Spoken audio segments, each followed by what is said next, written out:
Hello, good morning. Hello, everyone. This is Master Coach Jasmine coming in live here in San Mateo, Rizal. I'm a certified life coach from the Global Institute for Coaches and Entrepreneur.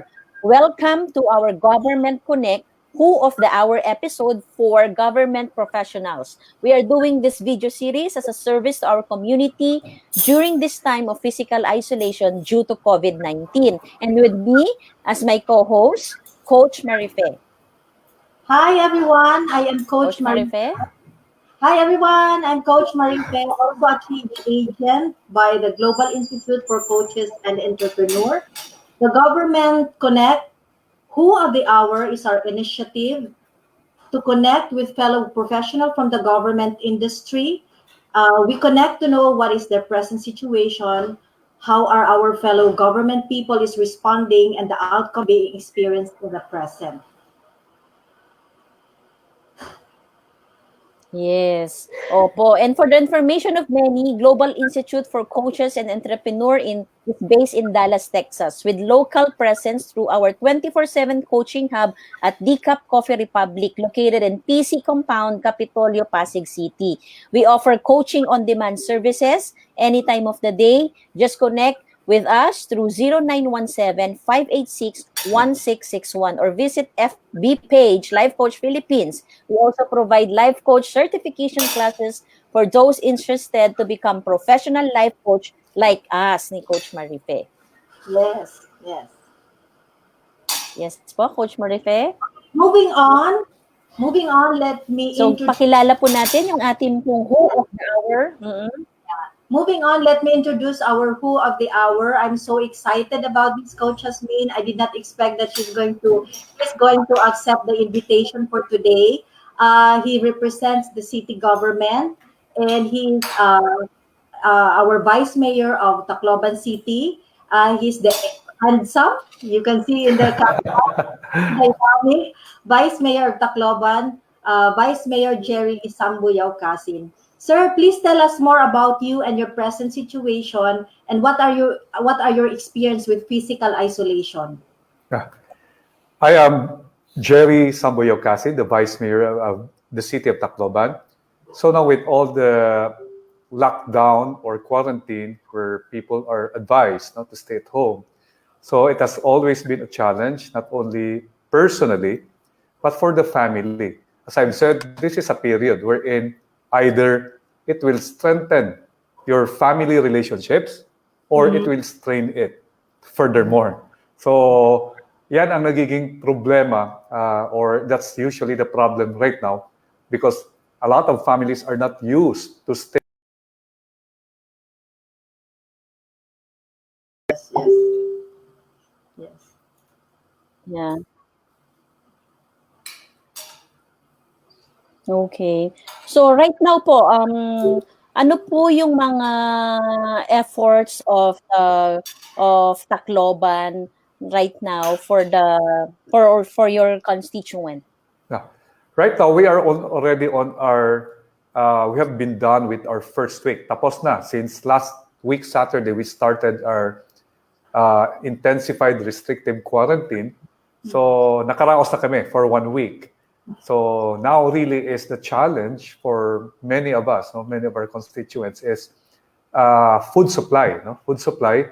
And then yung umiikot ng mga false na information, unverified report that causes panic and fear among our constituents. So, ito talaga ang situation ngayon dito sa Tacloban wherein a lot of people and families, especially after 1 week, for the severely affected sectors like the daily wage earner, the pedicab drivers, MCH drivers, yun talaga ang severely affected. So they don't have enough savings, so they don't have enough money to buy food that will sustain them for the next 2 weeks kasi yung quarantine period natin will last until April 12 pa. So everyone is staying at home.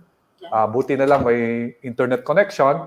So they're looking for information that will guide them during this time. Yes.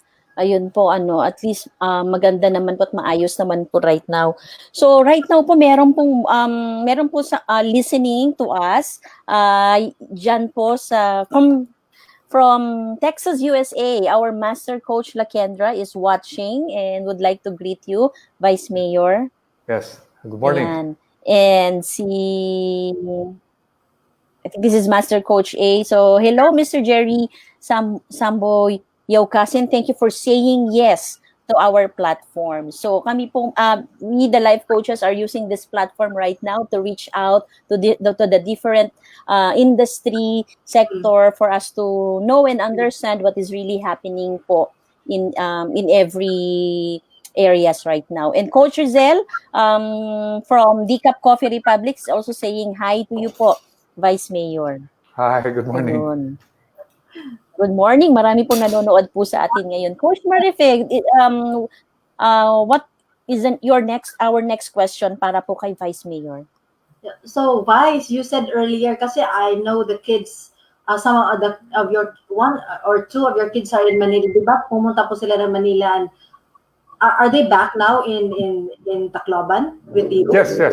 They were here almost more than 2 weeks na sila. The moment that we learned na mag-enhance community quarantine yung Metro Manila, we immediately took the first flight out to Tacloban to ensure that they will be with us in Tacloban with the parents. Okay, correct. So I remember you catching, from what you said, that a lot of family members are not really used to being in the same, the same time, in the same space. So how's the dynamics now in the family? I know both you and Ma'am Kathleen are busy. She being a businesswoman, you are vice mayor. So how's the dynamics now in the family with the kids, and then you being all of us now in quarantine in one space? So how is it going on in the family? Since my children, 3 of them are all teenagers already. So, walang reklamo. They never complain about the lockdown. As long as the internet connection is good, is fast. Yeah. So, okay sila lahat, no? So, it's just a matter of, for us right now, is to how do we engage, no? In the time that we will be together during this time. I think this would be the longest time that we will be together, no, for the next 2 weeks. That we'll be here in the same house, no. So there's a lot of dynamics going on. My 2 sons are teenagers also. They have their own circle of friends, no? So they're doing what they do. So it's like the usual day. Also, we meet up during lunch, during dinner, then we have discussions. So what are the things? What are things happening right now in the city for the next week? What are the things we need to do? My daughter also is helping out in her own way. She has friends from Manila, so they're distributing food packs to the poorest of the poor, those severely affected. She's raising something now through online to provide PPE to our frontliners. So these are the things that they are doing right now while naka-home quarantine sila lahat. Wow. Ang galing po Vice Mayor ng mga even your children are really doing something at this season po. So they're doing creating an impact yon sa ating pong society And for those who have just tuned in, so right now we are interviewing the Vice Mayor of Tacloban City, si Vice Mayor Jerry. Vice Mayor Jerry, so what do you think is the lesson for you po personally? Ano po ang lesson na nakuha niyo po right now in COVID-19? I think all of us must learn to be prepared. I think preparation really is the key there. Kasi at the same time, you have to be informed. Having the right information will also help us cope during this time where we are all in our homes. So if you're not prepared in your mind, in your heart, that this is gonna be the new normal. Sabi nga nila is this will also test our inner strength, whether we will be able to survive this, not just physically, to become a better person, but there are cases already wherein hindi na nila makakaya. They're struggling Yes. with their own self, how they're be able to survive in the next 2 weeks pa of Yeah. this quarantine period. Kasi if you have nothing to do and you're used to going out, Yes. and like us as busy persons, that every day we are productive, Mm-mm. and now you are daily, parang nasa bahay ka na lang, kain, tulog ka na lang, watching Netflix, and it affects our mindset. So I think this is the struggle for many of us who are not used to this type of quarantine period. You're not allowed to go out, and many people are living in tight spaces. That is really a struggle for many families. Yeah, oo, totoo po 'yun ano. Talagang very nakaka-struggle po talaga 'yun yung nasanay ka na sa labas or doing a lot of things but right now ngayon po nakakulong ka po sa bahay ano. And Coach Marife, so may mga bumabati rin po ngayon those who are watching our other fellow coaches to Vice Mayor. Si Coach Al from Zamboanga City. Coach, yes. So Hi, Coach, Coach Al. yes, Coach Vlad from Iloilo. Sabi po niya, hashtag great impact. Be prepared, be informed, inner strength. Ayan, greetings po from Iloilo. Ayan. And Coach Marife, may tanong po dito si Coach Rizel. Would you like to read it po? Coach, hindi ko siya, I'm using to On see the, it. Oh, on can the you, screen, nasa screen, sabi po niya dyan is, how would you like Vice Mayor to look back to this defining moment 10 years from now? Alam mo, from our side kasi, like Coach Marife, we have been through this already. Yeah. We were able to overcome the strongest typhoon to ever make landfall in history.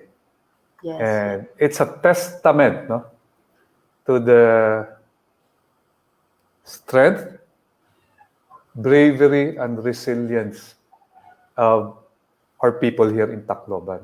And if I look back there, I want to be able to say that in that moment, the whole community of Tacloban came together as one. Yeah. In the midst of crisis, we united together. yes. We helped each other, we uplifted each other, and we inspired each other through our acts of service. I think I want people 10 years from now to look at that moment when we face the greatest, probably, health crisis. I hope this would be the one in a generation public health crisis that we will ever face. Instead of falling apart as a community, as a city, and as a nation, we came together. I think that's what I want people to remember this time in history. Yes, I love it. I love it. Ayan, natahimik po kami ni Coach Marife. So, very heartwarming message po ni Azwan. Yet, totoo po, so Tacloban has really survived a lot of talaga adversity, So, in this one, that's why you are also able to respond positively, mas maayos po and the people are adapting very fast doon sa mga government rules and regulation because in the past yung nangyari nga po sa Yolanda. And we have a question here po from Master Coach Kendra from Dallas, Texas, USA. Ang tanong po niya sa inyo po, Vice Mayor, is why was it important that you said yes to this platform to share your heart? I think it's important at this time, after all that we went through, after my life experience as still the Vice Mayor during the time of Super Typhoon Yolanda, Okay. 6 years ago. And now our mantra is this: if we were able to overcome Super Typhoon Yolanda, the strongest typhoon, we will be able to overcome this. Yes. We are stronger than the strongest typhoon. So I'm Yeah. sure we will also be stronger than this pandemic. Yeah, that's true. Exactly. Ang ganda po So you really, yes, and we admire you for saying yes, Vice Mayor, because you are sharing your heart and you are empowering the people right now. I'm sure mamaya po people from Tacloban will be able to watch this and they will really feel mararamdaman po nila that yung empowerment and it's very nice to remember the past, 'di ba, on how you would kung paano po kayo nag-rise up from the Tacloban, and this is just another from the super typhoon, and this is just another adversity or crisis that we have, which I believe that you will also be able to rise up. Kaya sabi po ni Master Coach Kendra from USA, instead of falling apart, we came together. Yeah, Beautiful. that's Ayan. beautiful. That's beautiful. Sinabi din niya dito, Coach Hasmin, no, sabi niya, your heart, the Vice Mayor, is vibrating through the airways. So it's really, the message is really, for especially for us Taclobanan, it's nice to hear from our from our leaders how they're doing, because this bridges the gap, kasi kami we're ordinary, we see the community as an ordinary people, we're bracing through this, and we kind of inspired to see you also, going through the same, and you also adapting and adjusting to what is happening.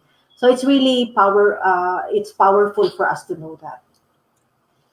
Okay. Yes, so ang galing po. So thank you po for pouring out your heart to us. Yeah. And Vice Mayor, gusto lang po naming malaman din po that right now, naka-live po kayo. So what is the encouragement that you would like to give to all the Taclobanons?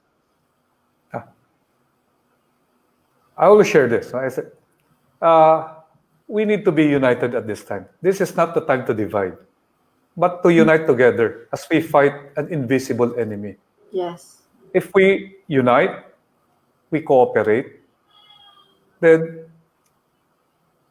we will not fall. We will be able to overcome this crisis, this adversity that we're going through right now. My job really is to unite our people this time, Yeah.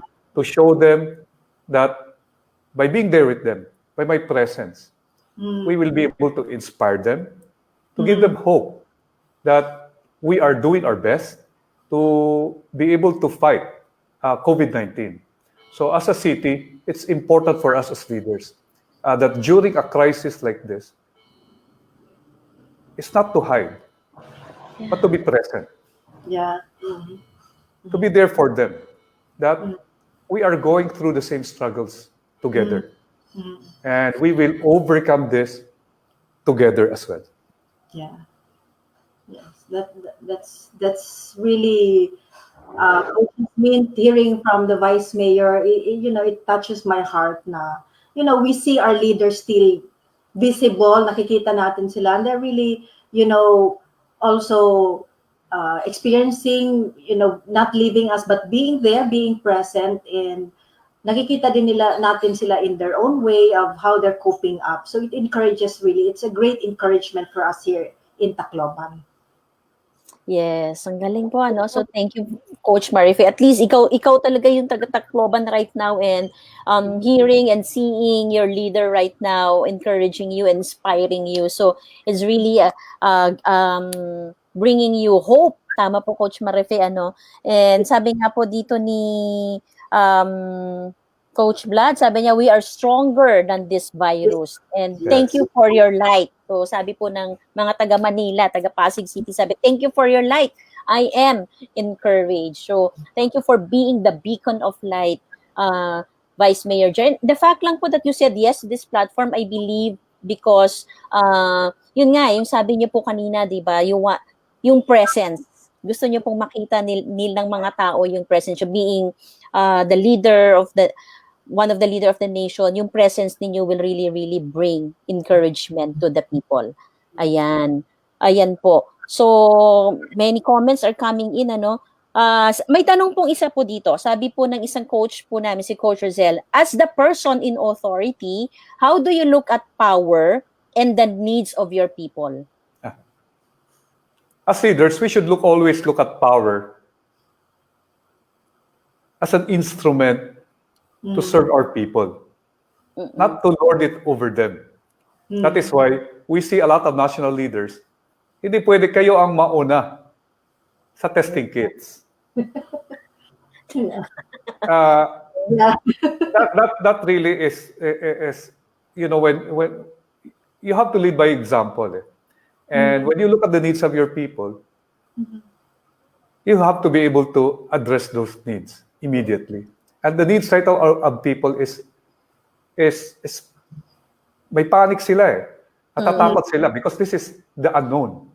Yes. So we have to be there with them. That no, do not worry, do not fear, because we as leaders will walk with you through this. We will guide you through this crisis, and we will be able to overcome this together. I think that's very important when you use your power to serve and not to be served. Not to lord it over our people. Nga dapat una tayo sa linya kasi leaders tayo. We use our power and position. Nga dapat mauna kami matest kasi we are leaders. It should not be the case. So when you are a leader, people must see you serving them, not lording over them, but leading them also. Wow. So I think two words are very important with the use of power. It is to lead them as well as to serve them, especially during a crisis like this. Yes, that is very, very powerful. Sabi po ng isang taga-Tacloban na coach din po namin, si Coach Kay Zabala, sabi niya, wow, power as an instrument. That is beautiful, Vice Mayor, di ba? So two words po, ang power is equals to leading and serving the people. So hindi po yung lording over the people. Ayan. So power as an instrument to serve people, lead by example. Yan pong sabi ni Coach Vlad. And that address to the people's needs immediately. So, wow. Ang daming nanonood po at dami pong kumo-comment right now. Coach Marife, meron po ba kayong tanong kay Vice Mayor? Yeah, Vice, after, all this, I mean, we're now undergoing a crisis, and Tacloban is not exempted, of course, with the lack of PPEs and everything.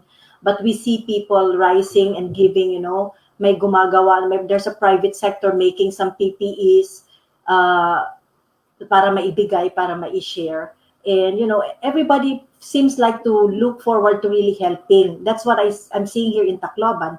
So what is your message to them, sa mga tao, how do we, unite together as one to really combat this or just, go through this, this virus?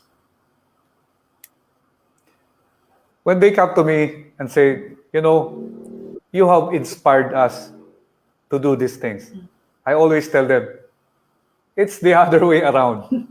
What you do voluntarily, actually you inspired me. So I'm so grateful. No? I'm so happy that these people are also victims. But instead of saying that, biktima rin ako. What can I get out of the government? Yeah. These people chose to become victors. Yes. Rather than asking, they chose to give. And this, I tell you, is what inspired me as a leader. Because I've seen this before. Yeah. I've seen this in Super Typhoon Yolanda. When the last bottle of mineral water, they would offer it to a stranger. And I'm seeing the same spirit now. When they learned that kulang ang face shields para sa mga frontline natin, especially the health workers, the people at the checkpoints, immediately, nag-DIY sila. Wow. Gumawa sila ng mga face shields. Pinamimigay nila for free. Yes. And now they're saying, what are the needs? Anong pwede maitulong ko? Anong pwede maging ambag ko? Yes. And that is what really inspires me as a leader here in Tacloban City. Kasi hindi nag-aantay sila ng gobyerno. In fact, Yes. they're asking, how can we help the government during this time? Wala naman kaming trabaho. We don't want to sit around at home for the Yeah. next 3 weeks. We have limited resources. We're also victims, but we want to do something. I think that's the civic spirit we all need, not just in Tacloban City, Yeah. but in the whole Philippines. Yes, yes. We're seeing that all over the world, no? We're seeing yesterday, nakita namin sa Facebook yung mga nurses, they were singing to the COVID ward nurses kasi hindi nga makalabas. And that's really something that we're seeing now, the beauty of of being united, Coach Hasmin. That's really wonderful. Yes, and this interview is really very powerful. So again, for those who have tuned in, we are right now interviewing the Vice Mayor of Tacloban City, si Vice Mayor Jerry. And I love what you shared po, Vice Mayor. Ano? So talagang instead of waiting for the government support or help, so why not let's start giving our own share. So maliit man po yung share natin o malaki, pag pinagsama-sama po natin yan, that will be very big. Katulad po nung sabi ninyo, no, there are already people out there doing yung DIY, so wala nga supply, and that's something that is out of our control, di ba po? So what is within our control? We can be creative at this time and do something about it rather than ranting or asking for impossible situation sa gobyerno. Tama po, Vice Mayor? Would you like to add? Yes. Yeah. So I'm really encouraged by our people that kulang ang mga supply ng surgical mask or face mask. So gumawa sila, para ipamimigay nila sa mga tricycle drivers, mga pedicab drivers. And that really warms my heart as a people. I said, this should be our identity as a people. That during a crisis, we know how to care for one another. Yes, I love it. And you are really, yun nga, sabi po ng isang kasama po natin dito, si Coach Rosel, you speak so much hope and love, Vice Mayor. So, ang tanong po niya ulit ay, how are you taking care of the posture of your heart? This is what I learned in Super Typhoon Yolanda, because we were also victims. We lost almost everything except our lives. And people ask me, you also went through trauma. And you also need help. I said, this is what I learned. A very valuable lesson. I hope all of you also will learn this. There is healing in helping others. Oh, wow. And as I help others, I also find healing. And it's the same as we go through this crisis again. Yes. Very profound, Coach. When you help other people, you also get healed. So it's a very beautiful expression, device. And that's really true. We extend ourselves, we give ourselves. The more that we give, Yeah, so, wait lang po. Yes, meron lang. May umiikot lang po dito sa aming lugar. Yes, Coach Marifiano. So, there is healing in helping others. And I think this is really, tama po kayo doon, Vice Mayor, So, this is really the foundation of all the Taclobanons that you have right now. And people got healed from the past trauma of Tacloban. And alam nila ngayon kung ano yung cure, alam nila kung ano yung gamot, and that is helping, and that is giving the volunteering. So in whatever way they can. So that's really, really, really amazing. At isa rin po sa natutunan ko po ngayon po, Vice Mayor, yung, I think, being heart-led. Yun. So that's what you have po ngayon, Vice Mayor. You are heart-led. This is, I think, is the greatest foundation of leadership. Thank you. Yes, yan po yung pwedeng hugutan po, and everything, yes, nandiyan naman talaga ang crisis, nandiyan naman talaga yung adversity po, but if you are heart-led, 'di ba? Kung ang anchor mo is really your heart, everything will be bearable. No matter how hard it is, but everything will really, really be bearable, and you can turn the negative situation into a different perspective, into a positive uh, perspective. So, thank you for that po, Vice Mayor Jerry. Coach Marife, would you like to ask another question for your beloved Vice Mayor? Yes, Vice. In this crisis that we are going through now, how would you want to see how would you picture a better Tacloban? You know, a Tacloban after the crisis.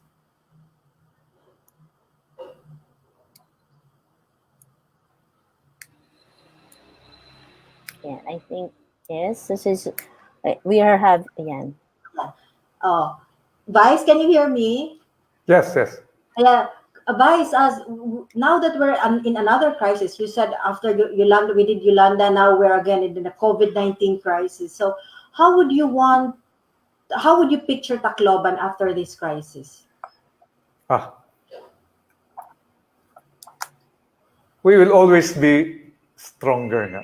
And we will always bounce. We will not bounce back. We will always bounce forward. Mhm. And this is who we are. This is who we are. We do not just bounce back, but we bounce forward. Agree? Yeah, Yeah. agree. Yes, and wonderful po, Vice Mayor. And I believe that yung Tacloban po talaga will really, really rise above. Blessing pa din po no, na talagang yung mga experience natin, because it makes us tougher. It makes us a better Yes. person right now, a better leader, a better people.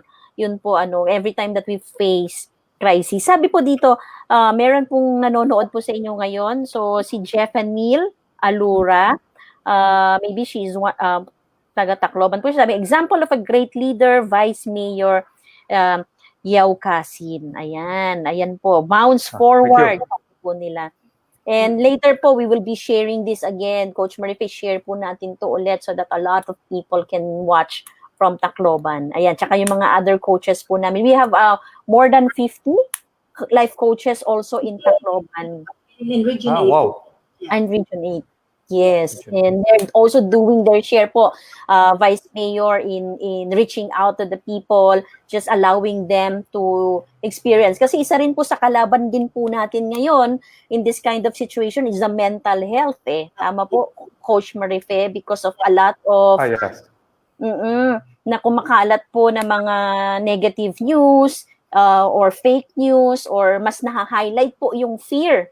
Yes. Mas marami po yung takot. So that's why people have the tendency to get panic. So it's also important that we take care the mental health of the people by encouraging them and letting them just to speak. Katulad po, that's why we have Who of the Hour. So last week po, we talked to our life coaches, and now we are doing this to the different industry para po mailabas lang po yung kanilang pong mga damdamin at mga saloobin po, and it helps them. So like now, Vice Mayor Jerry, how do you feel right now po while talking here sa pagsagot niyo po ng mga katanungan po ng mga kaibigan po natin? How do you feel right now po, Vice Well, Mayor? we're happy. We're happy that we're able to share from our experience, because the past, people say, forget the past. No? For us survivors, we will never forget our past. But the past can be used to strengthen our resolve, especially as we face adversities. Yung ang hugot natin, we draw from our past experience. Yes. And our success in the past will help us, no? Will give us hope as we face the unknown.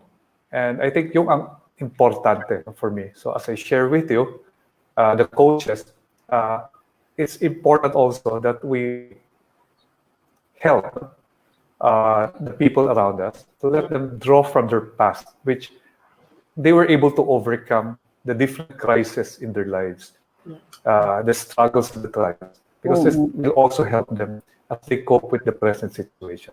Yes. Wonderful po, ano. So, yun nga, kagaya rin ng sabi ni Vice Mayor kanina, di ba, healing eh. Healing in helping others. And sometimes just sharing your story, sharing how you are coping with it is already helping other Yeah, people change perspective, turn yeah. the negativity into a positive situation. Tama po, Coach Marife? Mm. Yes, that's really, we have our own story, but our story can be an inspiration to other people. So it's really very nice to be able to share. Yes. Ayan po. So, Vice Mayor, what outcome would you like to see? Oh, Mm-mm. I will see wherein our After, city will be able to rise up yes. faster. Mm-hmm. Unlike in Super Typhoon Yolanda, it took Mm-mm. us about 2 years. 2 years. But I hope that this one, it will be faster. We'll be able to go back to a sense of normalcy in the soonest time possible. And I just pray, no? And hope that this will be over soon. Yes. Yes, ayun po. Sa inyo naman po, personally, Vice Mayor, what outcome would you like to see sa sarili niyo po after this COVID-19? Well, I hope no, that personally, after all this, we'll have a better perspective of what to do in the future. The preparation, Mm-mm. that we should not panic, and having a strategy, being there, your presence, all these lessons so that that I've learned during this time. The outcome I want to see is that I become a better leader, Yeah. a better servant to the Mm. people that I'm with, especially the people of Tacloban. Yes. Yeah. That's wonderful po, ano. Sayang naman po kasi po yung ito po, ano, marami na pong nagsakripisyo, marami na pong nagbuwis ng buhay, and if you will not become a better person, sayang naman po yung experience if we miss this, 'di ba? So if we miss to become a better person. Sabi po ng mga thank you po coach from Coach Giselle, sabi niya thank you for your message of hope, Vice Mayor. Hashtag encourage. Yan. So, Thank encourage you, po thank you. yan. Yes po. And Vice Mayor, so is there any support that you need po right now? Well, I need prayers. Mm. I ask that you pray for me, Mm-mm. for wisdom Yes. as we lead our time, because the decisions of leaders are very important. One decision, Yes. you affect thousands of people. That having Yes. the right approach, having the right decisions during this time is very, very crucial. So I think that's the support that I would need during this time. Yeah. Wonderful, Coach Marife. Yeah, that's the support that like me personally, guys, that's the support I can give, praying for you, you and Mom Kathleen and the rest of the family, because it's really tough. Leadership is really challenging, and especially in a crisis, so we're going to be praying for you. That's one thing that I'm going to be assuring you of that. So salamat po, Thank you, guys. thank you. Yes, and Yeah, for thank those you. who yes, and for those who are watching right now or mamaya po mapapanood po ninyo ito sa replay mga taga Tacloban, your Vice Mayor is only needing one support from every one of you out there. So that is prayer for wisdom, because a decision of the leader is very very important. It can create a big impact or a negative impact sa inyo pong lugar. Kaya po, yun lang pong natatanging request lang po ni Vice Mayor is for you to pray for him. Ayan. So, thank you, Vice Mayor. Unless, Coach Marife, you still have question for Vice Mayor? I just want to thank Vice really for accepting the invitation to do this interview with the Life Coach Philippines with us coaches. It's really a big help seeing our leaders. So it has a great impact to each and every one of us, especially here in Cloban. So Vice, we're really truly praying for you. Continue po with your service. We are seeing you. We are hearing you. Thank you for answering all my messages whenever I PM you. They're always present. So salamat, salamat po. Yeah, thank Yes. you. Thank you. Opo. And Vice Mayor, bago po tayo magpaalam, so is there anything that you would like to declare right now? A blessing? Ayan. I declare victory Yes. over this crisis that we have. Yes. I declare hope Mm. for all people. Okay. I declare comfort for those who are fearful at this time. Mm. We will overcome this. Mm. I'm very sure. We just have to cooperate and be united as a people at this time. Tulungan tayo. Mm. Kaya natin. Yes.